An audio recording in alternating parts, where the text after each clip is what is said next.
जब कोई मुसलमान औरत 4 काम कर ले, 5 टाइम की नमाज की पाबंदी करे, रमजान का रोजा रखे, अपने शौहर की इताअत करे, उसकी बात माने, उसकी खिदमत करे, उसकी सेवा करे और अपनी इज्जत की, अपनी आबरू की, अपनी शर्मगाह की हिफाजत करे। माफ करना मेरे प्यारे साथियों, औरत की शर्मगाह की हिफाजत का एक रास्ता यह भी है कि औरत जब घर के बाहर निकले तो पर्दे में निकले, अपनी सुंदरता को, अपनी ब्यूटी को, अपने शरीर को किसी गैर के सामने जाहिर न करे। और ये इस्लाम ने जो पर्दे का हुक्म आपको दिया है, माफ करना, ये शादी के मौके पर भी यही हुक्म रहता है। शादी के मौके पर आपको कोई छूट नहीं मिलती है। मुझे अफसोस हुआ, मैं आपके इलाके में तकरीर के लिए आ रहा हूं और आने के ठीक पहले ये मंजर देख करके मैंने सोचा कि आज की तकरीर में मैं इस बात को रखूंगा।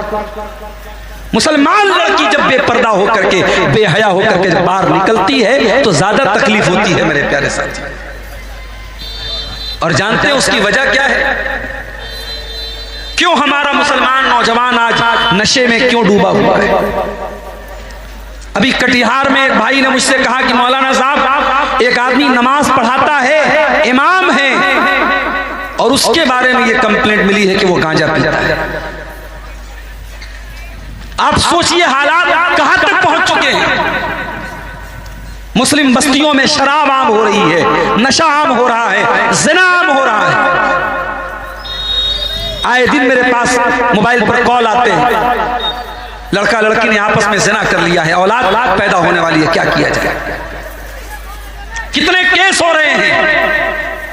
ये हालात क्यों पैदा हो रहे हैं? आइए जरा हम कुरान और हदीस की रोशनी में जाए। कुरान के पहले पारे की एक आयत मैंने आपके सामने पढ़ी है। यह आयत यहूदियों के बारे में उतरी है। इस आयत का एक बैकग्राउंड है, एक कॉन्टेक्स्ट है, एक पृष्ठभूमि है, एक पसे मंजर है। यह आयत कब उतरी? बनी इस्राइल में एक मर्डर हो गया, एक हत्या हो गया। भतीजे ने अपने चचा की हत्या कर दी और हत्या करने के बाद इल्जाम किसी और के सर पे डाल दिया। अल्लाह तबारक व तआला ने हत्यारे का पता लगाने के लिए बनी इस्राइल को यह हुक्म दिया कि एक गाय ज़बह करो। वो चाहते, अल्लाह का हुक्म आया था, कोई भी गाय ज़बह कर सकते थे। उन्होंने हजरत मूसा को परेशान किया कि अल्लाह से पूछो गाय कैसी होनी चाहिए। अल्लाह ने और कठिन कर दिया और मुश्किल कर दिया और शर्तें लगा दी। बहरहाल बड़ी मुश्किल से बहुत कीमती रकम खर्च करने के बाद वो गाय लाए और उन्होंने गाय को ज़बह किया। बनी इस्राइल जब उन्होंने गाय को ज़बह किया तो अल्लाह ने हुक्म दिया, फकुल नज़रिबूहु बिबादिहा, उस गाय के बदन के किसी हिस्से को ले लो और उसको डेड बॉडी पे ले जाके टच करो, डेड बॉडी पे मरे हुए इंसान के ऊपर ले जाके मारो।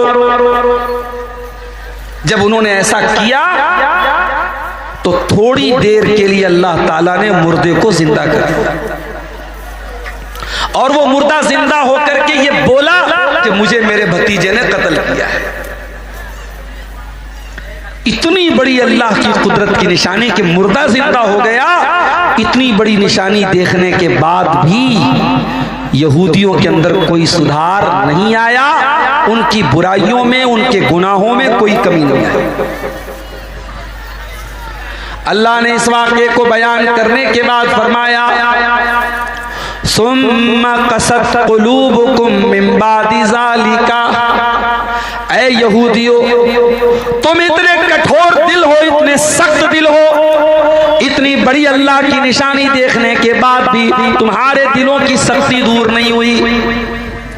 फ़हिय कल हिजारति औ अशद्दु क़स्वा, तुम्हारे दिल तो पत्थरों से ज्यादा कठोर है, पत्थर से भी ज्यादा कठोर है तुम्हारा दिल।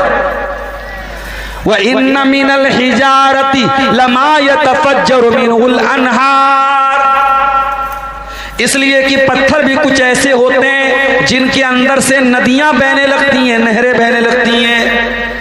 व इन्न मिनहा लमा यशक्ककु फयखरुजु मिनहुल मा, अरे पत्थर भी कुछ ऐसे होते हैं कि पत्थर के ऊपर जब बार बार पानी पड़ता है तो पत्थर से पानी निकलने लगता है, पानी पत्थर फट जाता है, उसके अंदर से पानी निकलने लगता है। व इन्न मिनहा लमा यहबितु मिन खशियतिल्लाह,